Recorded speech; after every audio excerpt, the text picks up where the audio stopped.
6 травня на лінію 102 міста Рівного надійшов дзвінок. Чоловічий голос у слухавці повідомив, що на території недобудованої околиці міста лежить тіло людини. Поряд знаряддя вбивства – сокира.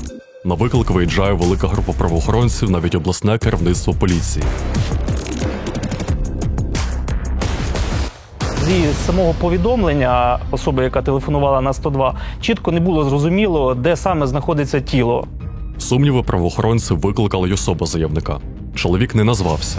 На спробу перетелефонувати не відповідав. На місці події його не було.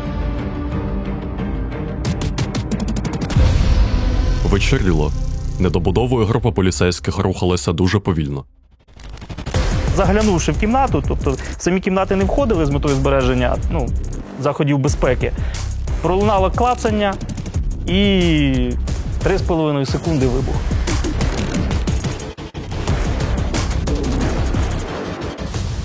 Знайомство і розмова Ігоря з начальником кримінальної поліції були одними з багатьох, які допомогли нам рухатися в одному з найзаплутаніших наших розслідувань.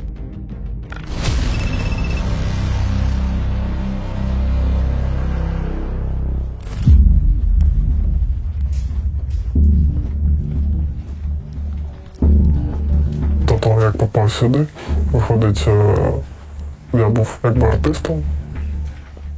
Електронної музики, Spotify, SoundCloud, таким тягом.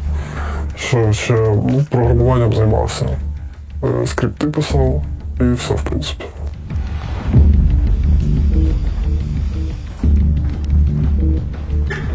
В школі вчився до 9 класу, вчився в школі. Вступив в коледж на програміста, вчився 2 курси, на 3-й я перестав вчитися. Чому? Надоїло. Не цікаво було.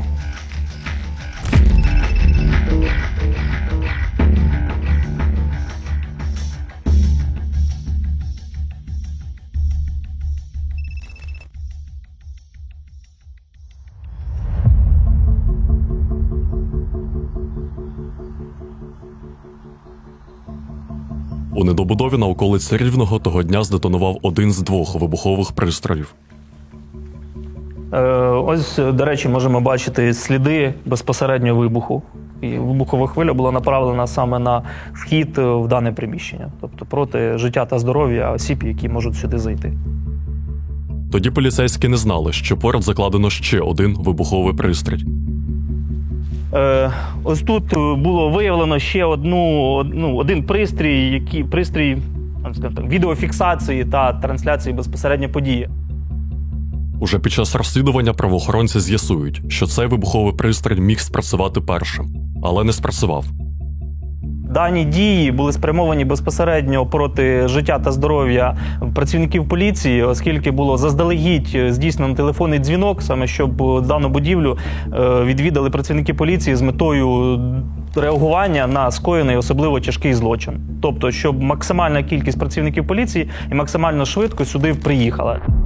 Пристрої, які за версією правоохоронців мали завдати шкоди і могли вбити не одного поліцейського, заклали 2 18-річних хлопців. Їх забезпечили всім потрібним та скерували їхню роботу. По-моєму, що діяли вони на виконання завдання російських кураторів, а саме це виконання завдання російських спеціальних служб. Рівне, 1 лютого 2025 року. 21-річний хлопець приніс у будівлю Рівненського ТЦК та СП вибухівку. Її активували дистанційно, внаслідок чого поранення отримали 8 військовослужбовців. Виконавець помер у реанімації. Кам'янець-Подільський, 5 лютого 2025 року. Вибух біля будівлі ТЦК. 17-річний студент міського коледжу виготовив саморобний вибуховий пристрій та заклав його у схованку. Інший агент мав доставити його під виглядом посилки до будівлі ТЦК та, боячись, що його ліквідують, замовив кур'єра. Кур'єр загинув на місці. 8 людей отримали поранення різного ступеню тяжкості. Івано-Франківськ, 11 березня 2025 року. Вибух біля залізничного вокзалу. Саморобний вибуховий пристрій виготовили 2 неповнолітніх. Замовники активували його дистанційно. 17-річний хлопець загинув, 15-річний спільник та 2 випадкових перехожих зазнали поранень. В СБУ повідомляють, що загалом з весни 2024 року правоохоронці затримали понад 700 осіб, які виконували завдання РФ з підпалів, підривів, терактів і диверсій. Виконавців замовлення проти рівненських поліцейських працівники СБУ знайшли і затримали менш як за добу. Чому українські підлітки ризикують отримати вирок за тероризм або навіть загинути? Невже це їхній протест проти системи, ідеологія, переконання чи позиція? Щоб відповісти на це питання, ми детально дослідили лише один зі способів вербування – той, що використовували у Рівному. Він веде у світ легких брудних грошей, наркотиків та залякування.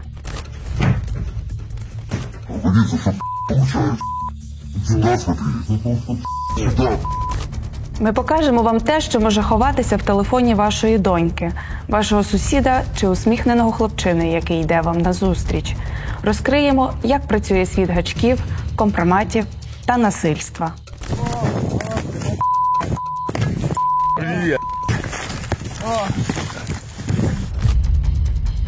Я йшов розмовляти з виконавцями теракту, уявляючи їх фанатиками, тому внутрішньо готувався до конфлікту ідеологій. До мене на інтерв'ю привели двох хлопців, молодших за мене на кілька років. Тут, за ґратами, вони виглядали розгубленими підлітками. Підлітками, які протягом місяця виготовляли, перевозили та встановлювали вибухові пристрої, які могли когось вбити. Гроші лишилися.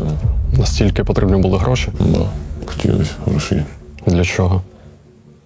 Батькам допомогти там закинути, для себе хотілося там речі таке. Ти кажеш, що твоє хобі – музика, і ти теж займався електронною музикою. Це у вас, бачу, родина передалася від батька, так? Ну так, да. З дитинства цікаво. Було в планах розвиватися більш на таку обширну аудиторію. Це можна назвати, що це була твоя мрія – працювати? Найкращий успіх на ютубі трек, який набрав 1 мільйон переглядів. Я робив фонк, типу плаг, dark plug. Ну, взагалі, любив експериментувати. В основному змішую різних жанрів і нове звучання. Я старався ні на кого не рівнятися, а придумати своє. Із улюблених Платов, Кізару. Росіяни. Але я вважаю, що неважливо, з якої сторони ісполнитель, якщо його музика хороша.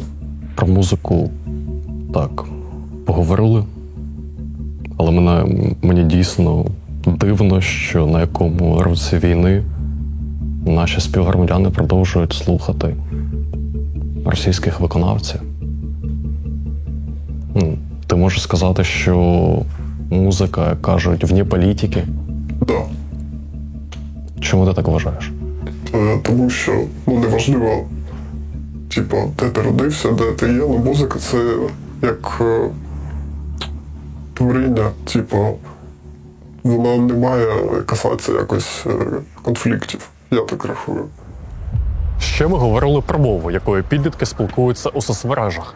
І виявилось, що для хлопця вона теж поза політикою. Російську використовують і у спільноті, яка, зрештою, і привела його за ґрати. У центрі історії, яку ми досліджуємо – наркошоп.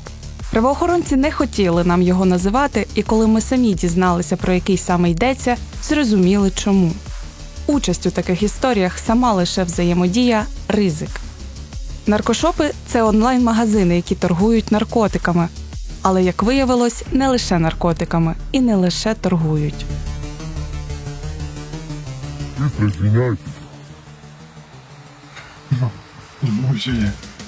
Ми не розкриємо жодних нікнеймів, назв чи імен.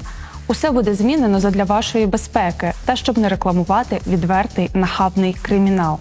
Лише за кілька днів активних пошуків ми зрозуміємо, що вийшли на організовану групу. Спосіб вербування, який ми дослідили, лише один із багатьох. Більше половини виконавців подібних злочинів, за даними Служби безпеки України, безробітні. Для кожного 14-го злочин не перший. Чверть виконавців – підлітки. це людина будь-якого віку і будь-якої статі, тому що серед затриманих нами агентів наймолодшому було 11 років.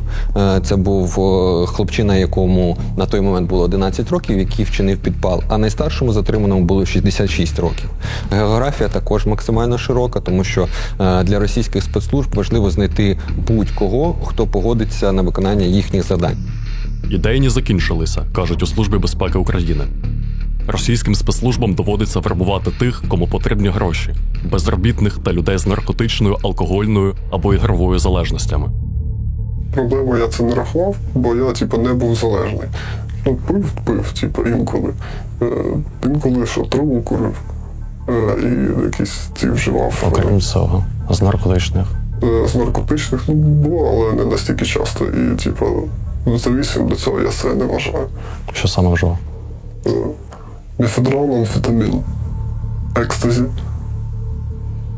Угу. Як часто? Доволі рідко.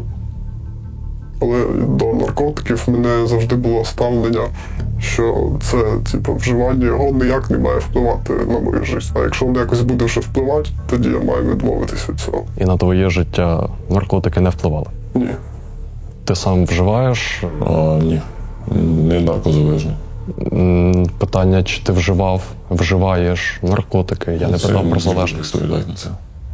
У нас не було жодних зачіпок, крім абревіатури з 2 букв, яка доволі відома і поширена у колах наркозалежних.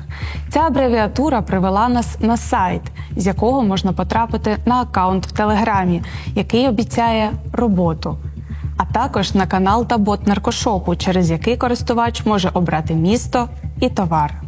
Тут просто 2 букви, певні цифри і доменна зона CC, тобто це одна з найдешевших доменних зон. Чому це робиться? Тому що цей сайт дійсно може бути заблокованим, і таким чином ці зловмисники досягають того, що вони витрачають дуже маленьку кількість ресурсів. Вони здійснили, адміністратори або хтось контролює цей сайт, базові налаштування, щоб зменшити шанси для їх ідентифікації. Ми також бачимо взагалі доволі нетиповий і умовно непопулярний ресурс для хостингу цього сайта. Зазвичай такі ресурси є вже доступними, скажімо, користувачам Даркнета. Мережа працює за принципом, подібним на російський даркнет-ринок Гідра, який європейські правоохоронці ліквідували у 2022 році. Оплата здійснюється криптовалютою, діє система закладок із фотозвітами, а весь процес гарантує анонімність. І, як ви бачите, коли я намагаюся навіть перейти на сайт, де він розміщується, тобто у нас немає такої можливості. Але в той же час це можливо і ідентифікувати особу, яка стоїть за цим сайтом, і знову ж таки його заблокувати. А чого не блокують? Тому що проходить період з комунікацією з серверним, з хостинг-провайдером, з доменним реєстратором, з проксі-провайдером. І збір інформації відбувається дуже довго. Ускладнює роботу використання організаторами тимчасових акаунтів та криптогаманців. Тому, попри широкі знання в IT-сфері, доводиться йти в розвідку, намагаючись встановити контакт зі зловмисниками. У нас в області в Рівно відкрився десь рік, як я знаю, вже рік назад, цей наркошоп. Про нього ми дізнались місяця, вже якщо з цього періоду, то місяця 3 назад. Я взялася за тривале читання повідомлень в основному станом на кінець весни, початок літа 25-го року телеграм-чаті наркошопу. За короткий період існування він зібрав понад 300 користувачів. Багато з них не намагалися зберегти анонімність. З їхніх акаунтів, відео та голосових повідомлень видно, що це доволі юні люди. Там був відеочат, часто адміністратор цього каналу заходив туди і общався з людьми, які там, і ми теж з ним общалися. Просто як анонімний чат. Якщо знаєте, що це, де ти можеш просто спілкуватися з ким-либо. Оце щось схоже там було. У спілкуванні багато про наркотики і алкоголь. Але не лише про це. Адміністратори налаштовують аудиторію проти правоохоронних органів і ТЦК та займаються вербуванням. Ми одразу зрозуміли, що це не лише незаконний бізнес, а щось значно більше. І це ви, кажеш, спілкувалися місяці 2, ось так, ні про що, це було загальне спілкування? Так, це загальне спілкування. Пізніше ми почали спілкуватися з адміном. Більш особисто? Так. І хто це був? Адміністратор, наркошопу. І от якраз в чаті, коли, в особисто маю на увазі, він нам предложив цю роботу. Ця робота – це виготовити та закласти вибухівку.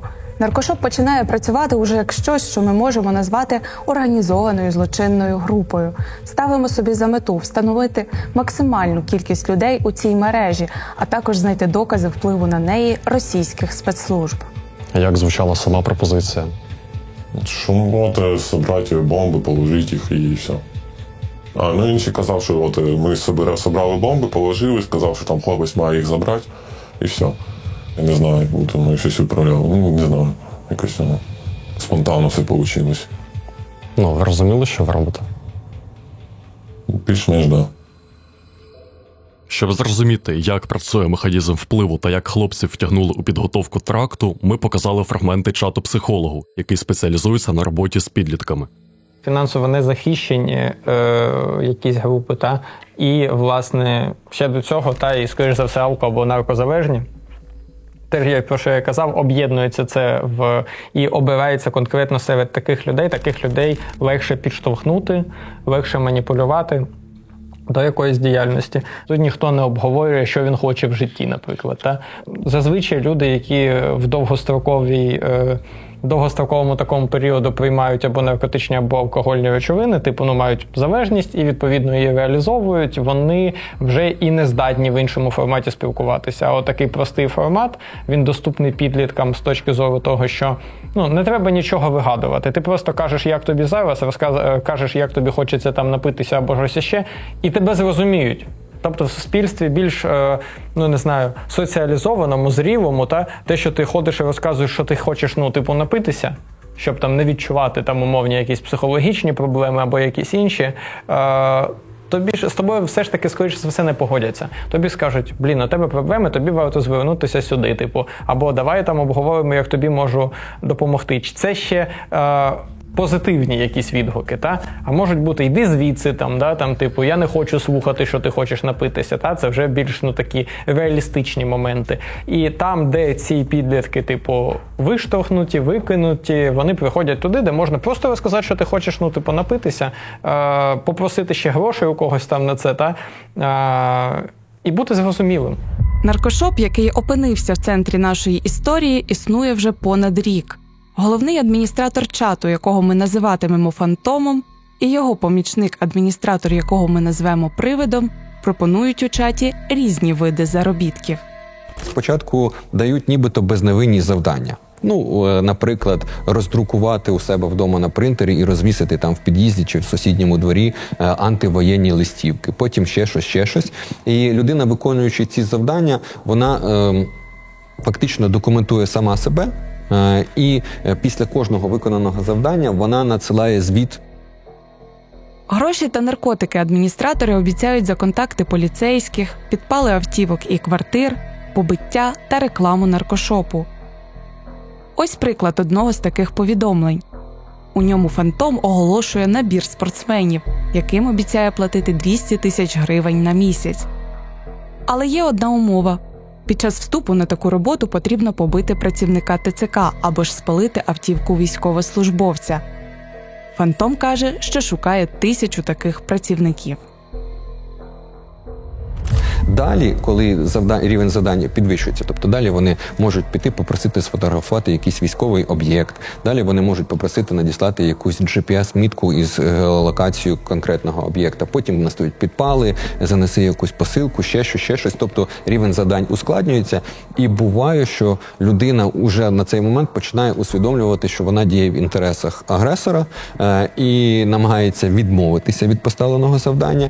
Як переконати людину піти на таке? Як тримати її під контролем та змусити виконувати завдання незнайомця, обличчя якого вона ніколи не бачила? І все це через чат, через страх, тиск, відчуття і переконання, що шлях лише один – завершити завдання. Чи не було думки на певному моменті відмовитися від виконання завдання? Була думка відмовитися. Чому не відмовились? Могли б щось з нами зробити, або з поліції би приїхали, або ще щось. Біди наробили б нам. Якої? Говорю, побили б, або побили. Я не знаю, щось було погане по-любому. Здоров'ям забрали б, мабуть. Бо від них навіть надходили погрози, типу, що от вам зробимо добре утро, там, чи хтось прийде до нас, поб'є, чи зарвуть нас, що таке, якщо ми не доробимо діло. Ну, період цього місця, який ми робили, нам взагалі мало бути все набагато швидше. Просто ми тягнули час, ну, для того, щоб якось знайти лазейку, якусь, щоб слитися з цієї тями. Но пізніше, вже як ближе до кінця, коли ми почти доробили це, ми типу, брали, можна сказати, паузу на 2-3 дні, і от якраз за ці паузи нам давали, можна сказати, виговор. І угрози всякі кидали. По типу, що к нам приїдуть на цю хату, де ми знімали, або солють, виходить, наш. Там, виходить, була така система, що робітників, ну, от складменів, або ще якихось людей, яких він наймає, якщо вони десь якось не так правильно виконують свою роботу, або вкрадуть, або солюються, то він, можна сказати, за їхню голову дає награду, ну, щоб його там, типу, побили, спалили йому двері, або взагалі вбили. Кому можуть давати такі команди? В общий чат, і хто візьметься за роботу, типу, то ти получиш виплату. А коли особа вчиняє такі дії, бачить, що вона може виконувати певні завдання легкі, її захочуть невеликими сумами грошей, і в цей же час з'являється компромат для подальшого шантажу особи. Що вони повідомлять цю інформацію в правоохоронні органи, що вони займалися антиукраїнською діяльністю. І в суміші з пропозицією різкого фінансового заробітку особа погоджується на таке. У чаті та на каналі Наркошопу ми виявили декілька відеозаписів, на яких жорстоко б'ють підлітків і дорослих. На цих кадрах людей били ногами та палицею, а одному юнаку погрожували пістолетом. Після побиття декого ставили на коліна, зв'язували та змушували за щось вибачатися перед фантомом. Сам фантом розповідав, що так карають тих, хто вирішив, що можна не відповідати за свої вчинки. За одне таке побиття він обіцяє $1000. І серед учасників чату були ті, хто погоджувався бити, можливо, своїх вчорашніх співрозмовників. Але це покарання може бути лише початком. У травні фантом пропонував учасникам чату підпалити двері квартири одного з вже побитих хлопців, опублікувавши адресу та контакти його сім'ї. Згодом один із учасників чату, якого ми назвемо Романом, погодився виконати завдання. Пізніше у чаті між Романом і фантомом виник конфлікт, у розпалі якого фантом розповів про злочини, до яких начебто причетний завербований ним хлопець. Фантом без вагань повідомив про побиття, підриви, агресію щодо поліції та інші злочини, які, за словами фантома, вчинив Роман. Це не єдиний випадок, коли фантом розкриває у чаті завербованих ним людей, які в якийсь момент перейшли йому дорогу. Побиття у цій спільноті є базовим способом покарати учасника групи за проступок. І такий підхід тримає людей під контролем і в страху. Коли ми говоримо про певний канал забороненого контенту або поширення забороненої до обігу речовини, люди там вже перейшли зону закону. І вони вже готові до певних більш тяжких завдань, до певних пропозицій, які може ворог для них більш відверто висловлювати. Проаналізувавши листування у чаті, ідентифікувавши багатьох учасників та адміністраторів, ми дійшли висновку, що у чаті є коло найактивніших користувачів, які знайомі між собою вже давно і знають справжні імена один одного. До цього кола входять принаймні 5 адміністраторів та близько 10 постійних співрозмовників. Це люди з різних регіонів України. Дехто з них у своїх соцмережах хизується мішками грошей та дорогими авто. Хтось демонструє зброю, рекламує наркошоп, скуповує картки різних банків і розповідає про швидкий кар'єрний ріст. Від кур'єра до, наприклад, куратора кур'єрів. Ми розшукали інформацію не лише про актуальні канали чат, а й про ті, які діяли раніше, але були заблоковані Телеграмом. Також нам вдалося знайти веб-сліди адміністраторів наркошопу за останні 1,5 року. Завдяки цим знахідкам ми зрозуміли, що від початку діяльності мережі інтереси організаторів охоплювали всю Україну. Основним каналом, через яких підшуковують виконавців, є соціальні мережі, які спрямовані на пошук роботи, а також соціальні мережі, які здійснюють протиправну діяльність, пов'язану зі збутом різного роду наркотичних речовин та психотропних засобів. Активною вербувальницею наркошопу від початку його діяльності була нинішня адміністраторка чату, яку ми назвемо «Фокс». Влітку 2024 року вона публікувала численні оголошення у відкритих спільнотах Києва, Полтави, Дніпра та у загальноукраїнських чатах. Ці чати об'єднують людей, які шукають роботу, знайомства, оренду тощо. Деякі з них мають десятки тисяч підписників. У публічних чатах Фокс діяла обережно, обіцяла великі та легкі заробітки, але уникала будь-яких згадок про специфіку діяльності. Работа по всей территории Украины. Пиши в личку. Ребята, есть работа, ЗП от 1000 до 5000 долларов. Пишем в личку.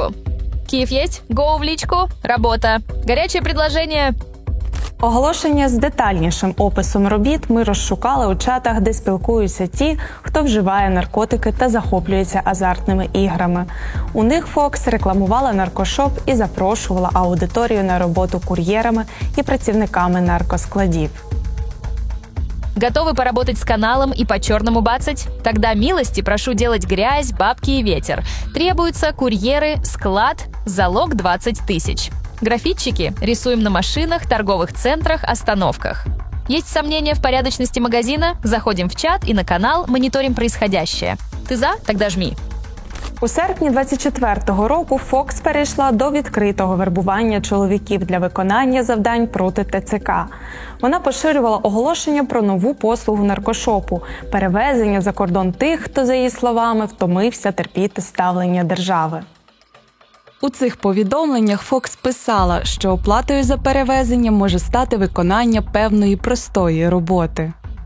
В качестве оплаты вы можете единоразово выполнить простую работу, связанную с уменьшением агрессивного влияния ТЦК в нашей стране. За всеми подробностями обращаться к оператору в Telegram. Ще більше прикладів вербування ми виявили в уже видалених чатах не лише цього наркошопу, а й інших подібних спільнот. Головний адміністратор «Фантом» неодноразово публікував повідомлення з чітким описом роботи та оплатою. 50 тысяч долларов. Загорелую машину, как на аватарке. Как хочется ТЦКшника завалить. 10 дам долларов за головы. Кто завалит ТЦК? 20 тысяч долларов. Машина – 3 тисячі доларів. Підлітки, які заклали 2 вибухові пристрої на недобудові у Рівному, спершу брали участь у загальних відеочатах. В особистих ставили запитання адміну, як вони стверджують про наркотики, а потім отримали від нього завдання. Спочатку він дав завдання. Пізніше, можна сказати, він нас передав вже іншому, як я зрозумів, своєму близькому знайомому, з яким вони вже давно співпрацюють. По відеозв'язку ми з ним созванювалися. Він казав, що, куди, що, як робити, типу, правильно. Бувало, сам показував якісь там відео, навіть скидав, типу, що, як воно там правильно робиться. Перша граната була оставлена закладкою. Першу я не брав в руки, а другу взяв. Було страшно, думав, що може вдруг воно взорветься, вдруг там вибуховий пристрій якийсь, боявся. Як мінімум, я на той момент не знав, що ця бомба, вона має бути на працівників поліції. Вам було вже неважливо, що буде після того, як ви виконали завдання? Було цікаво. Рано чи пізно дізнався, думаю. Ти розумів, що від цієї бомби могли загинути люди? Це могли бути не виключено і твої близькі? Навіть не задумався за це. Нам повезло тоді, що нас не підірвали. Думаєш, міг? Може і да. Ці телефони, там, ці бомби зроблені так, що там на телефон дзвониться і вона зривається там. Досліджуючи наркочат, ми не раз натрапляли на повідомлення замовлення, підпал дверей та автівок. Пізніше у місцевих новинних пабліках з'являється фото і відео таких злочинів. Адміністратори наркочату залишають коментарі під повідомленнями, ставлять реакції та репостять їх у свій чат. Нам вдалося встановити, що цей наркошоп може бути причетним щонайменше до 4 злочинів лише у Рівному. Давайте кого-то Может, спалим? Например? Давайте мусоров. Давай русню всю. Да тут своих нужно в стойло поставить. Русней пусть ТЦК занимаются. Всех на 0 и умножить на 0. Ну, це, до речі, дуже очевидна штука, насправді, яка показує, що, скоріш за все, дійсно цей, чат, він фінансується російськими або спецслужбами, або якимись громадськими проросійськими ініціативами з того боку, тому що досить обережно перенаправляється агресія. З підлітком. Не конфліктують напряму, ні, русню не можна палити. А відбувається те, що давай спочатку своїх. Тобто там ТЦК, поліцію, військових і так далі. Треба зі своїми поганими людьми розібратися, а потім вже всіх інших. На перший погляд, чат наркошопу – це спільнота, де життя тече поза війною і політикою. З одного боку, адміністратори підбурюють до насильства проти правоохоронців та ТЦК. З іншого, ніколи прямо не говорять, що підтримують Росію чи діють в її інтересах. Така продумана поведінка, вочевидь, дозволяє їм збирати найрізноманітнішу аудиторію, досліджуючи яку ми виявили і тих, хто носить військову форму, і тих, хто у власних соцмережах демонструє патріотизм. Ви не вважаєте, що діяли на користь Росії в цій ситуації? Так, бо люди, з якими ми общалися, яким давали ми завдання, як я зрозумів, вони самі з України. Я це ісхожу із того, що самі вони казали. І ти думаєш, їм можна вірити? Думаю, що їхні мотиви ісходять із їхніх лічних мотивів. Я не думав, взагалі не думаю, що це вони з Росії. Десь або в Україні, або за кордоном. Звідки ти це знаєш? Бо я з ним спілкувався, він це не сказав. Вони не кажуть, що добрий день, я там, умовно, капітан ФСБ, або я там агент, який працює на ФСБ, я хочу, щоб ви вчиняли злочини проти України. Вербують якраз, мені здається, особи або представники Росії, конкретно спецслужб, або, як вже говорили, це ідейно мотивовані люди, які дійсно бажають перемоги Росії у цій війні, можливо, навіть з непідконтрольних територій України, які на теперішній час тимчасово окуповані. Звичайно, вони володіють гарною українською мовою, тому це використовують. Нам вдалося знайти докази російського сліду у цій історії. Ми з'ясували, що поза чатом принаймні 3 його адміністраторів створюють і просувають канали у Телеграмі, які позиціонують себе як опозиційні сили України. На перший погляд, ці канали виглядають як звичайні розповсюджувачі вигідних Росії наративів, розповідають не лише про корумпованість органів влади, а й про утиски демократії. Все це доповнюють придуманими історіями про боротьбу вигаданих активістів із владою. До маскування діяльності адміністратори мають доволі, як на мене, шароварний підхід. Публікують Шевченкові вірші та українські пісні. Але якщо подивитись уважніше, стає очевидно, їхня мета не лише пропаганда, а й залучення до дій проти ТЦК. Наприклад, на каналі, який створила адміністраторка наркочату Fox, публікують відверту кремлівську методичку. Ніхто не очікував, що в такий страшний для країни час головним агресором виявиться наша власна держава, яка кидає людей в м'ясорубку. Щоб зупинити ці безчинства, потрібно виходити на вулицю і вставати проти ТЦК. Слава Україні! Завершується ролик погано перекладеним з російської закликом «Стань на протистояння з Fox» та QR-кодом на її сторінку в Телеграмі. Ми виявили причетність ще 2 адміністраторів мережі наркошопу до просування телеграм-каналів, які закликають до боротьби з ТЦК. У квітні 24-го року ці канали намагалися розкручувати у різних чатах, а для одного з них із російською назвою «Противостояння» спробували замовити рекламу у відомому українському телеграм-каналі. Але угода не відбулася. Виявилося, що акаунт, з якого надійшов запит на рекламу, зареєстрований на російський номер.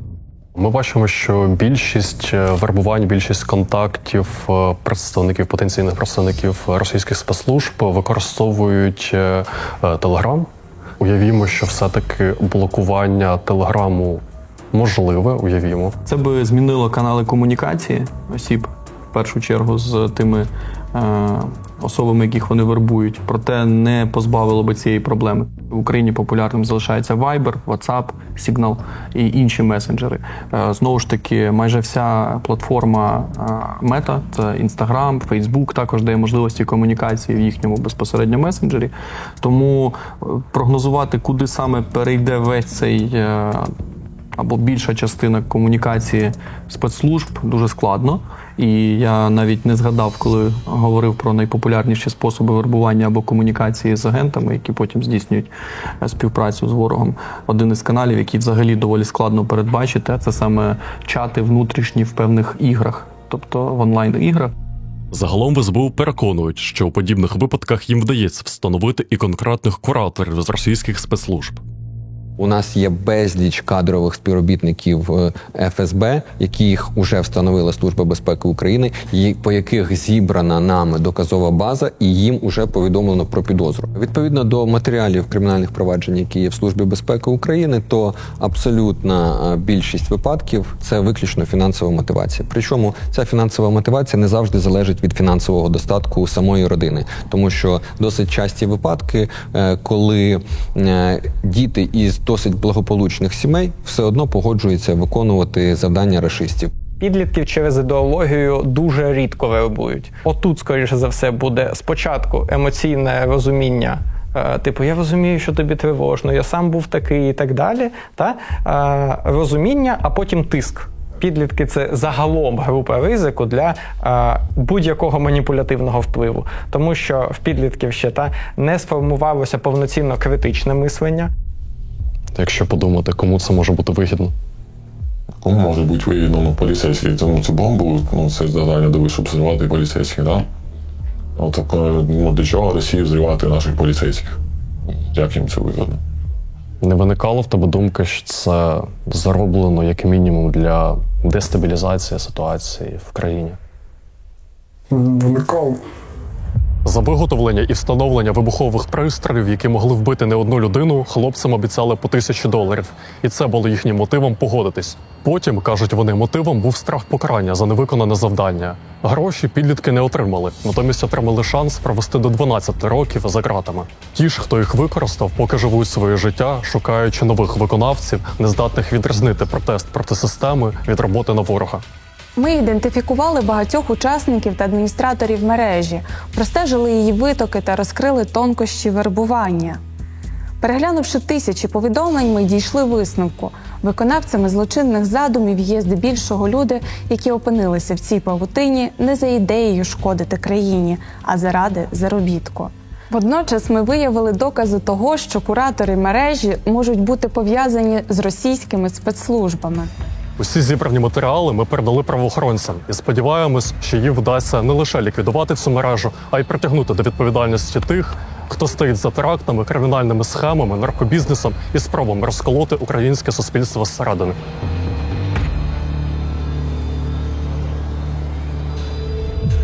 Наразі ця мережа, як і подібні до неї, продовжує функціонувати, заманюючи нових людей, яких у підсумку неодмінно підставить.